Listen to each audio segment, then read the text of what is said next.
الحمد لله رب العالمين والصلاة والسلام على سيد الأنبياء والمرسلين وعلى آله وصحبه أجمعين أما بعد.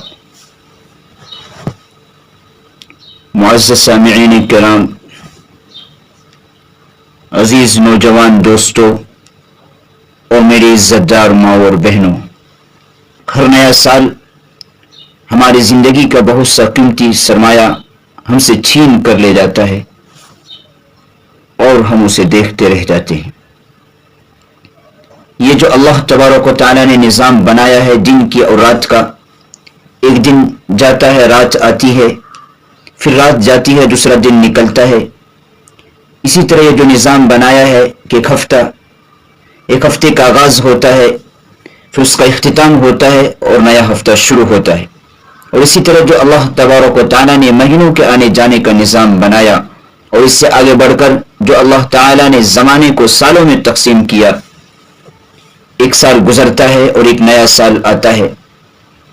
اس کی بہت سی مصلحتیں ہیں. ایک مصلحت اس میں یہ بھی ہے کہ انسان ایک دن کے گزرنے کے بعد اپنا جائزہ لے، آج کے دن میں نے کیا کھویا اور کیا پایا. ایک رات کے گزرنے کے بعد انسان جائزہ لے، آج کی رات میں نے کیسے گزاری، پھر اس نئے دن کے نکلتے وقت ایک نیا ارادہ اس کے دل میں پیدا ہو کہ آج کا دن میں گزرے ہوئے دن سے بہتر گزاروں گا. ایک ہفتہ گزرے، جمعے کا دن آئے تو انسان نہا دھو کر، کپڑے بدل کر، عام معمول کے وقت سے کافی پہلے مسجد میں چلا جائے اور پورے ہفتے کی غلطیوں کو یاد کر کے اللہ سے معافی مانگے اور ایک تازہ دم ہو کر ایک نیا ہفتہ لے کر نیا ہفتہ شروع کرے.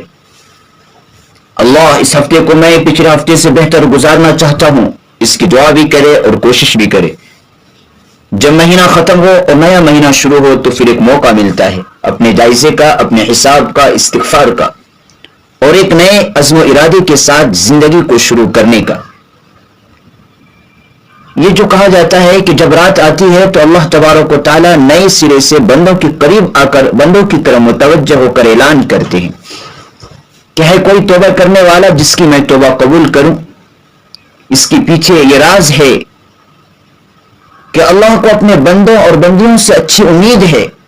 اللہ تعالیٰ ان بندوں اور بندیوں کا انتظار فرماتے ہیں، یا وہ بندے اس انتظار کو محسوس کرتے ہیں جن کو پتہ چلتا ہے کہ اب دن گیا، اب رات آئی. اللہ کو پتہ ہے کہ میرے بندے اور بندیوں میں ایسے بھی ہوں گے جو دن کے گزرنے کے بعد غفلت کے ساتھ رات کو شروع نہیں کریں گے اور رات کے گزرنے کے بعد غفلت کے ساتھ دن کا آغاز نہیں کریں گے. وہ اپنا جائزہ لے رہے ہوں گے، شرمندہ ہو رہے ہوں گے، معافی مانگ رہے ہوں گے. اور یہ وقت ہے کہ میں ان کو یقین دلاؤں کہ میں خود تمہاری طرف سے معافی مانگنے کے انتظار میں ہوں. یہ تو آج کے ہم اور آپ مسلمان ہیں کہ جن کی زندگی کے ہزاروں دن گزر گئے، جس نے ایک بار بھی انہوں نے گزرنے والے دن کو شرمندگی کے ساتھ، گزرنے والے سال کو شرمندگی کے ساتھ رخصت نہیں کیا، آنے والے دن کو، آنے والے سال کو نئے عزم و ارادے کے ساتھ اور توبہ کے ساتھ اس کا استقبال نہیں کیا. خبر یہ نہیں ہے. بالکل آج کا زمانہ، آج کے زمانے میں تو یہ مضمون انتہائی مشکل ہے،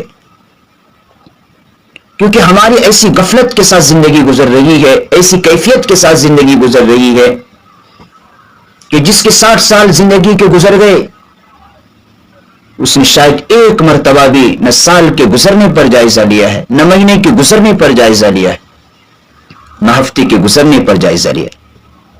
دن اور رات کا تو ذکر ہی کیا، نہ اس نے سال کے آنے پر کچھ نئے ارادہ اور حوصلے کیے ہیں.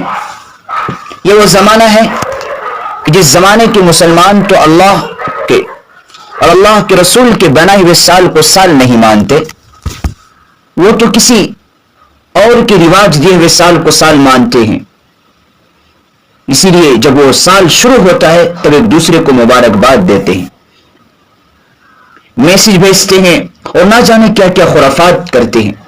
ہم سمجھتے ہیں کہ ہم مسلمان ہیں، لیکن پتہ نہیں اللہ کی کتاب میں ہمارا نام مسلمان ہے کہ نہیں. ہم مسلمان ہیں تو صحابہ کچھ اور تھے، تابعین کچھ اور تھے، ان کے لیے ہمیں کوئی اور نام تلاش کرنا پڑے گا. اگر ہم امت مسلمہ ہیں تو ہمارے اسلاف کچھ اور تھے تو ہمیں ان کے لیے کچھ اور نام دینا ہو. اگر وہ مسلمان تھے تو ہم پکے سچے مسلمان نہیں ہیں. تو میرے عزیز دوستو، یہ اللہ تبارک و تعالیٰ نے ہمیں ایک موقع عطا فرمایا ہے. ہم ایک نئے عزم و ارادے کے ساتھ اس سال کو ہم گزاریں. السلام علیکم ورحمۃ اللہ وبرکاتہ. میں آپ کا خادم حافظ نوید نعمانی. اگر آپ کو ہماری یہ گفتگو اچھی لگی اور آپ کے علم و عمل میں اضافے کا ذریعہ بنی تو آپ ہمارے چینل کو ضرور سبسکرائب کریں اور ہاں لائک، کمنٹ اور شیئر کرنا نہ بھولیں.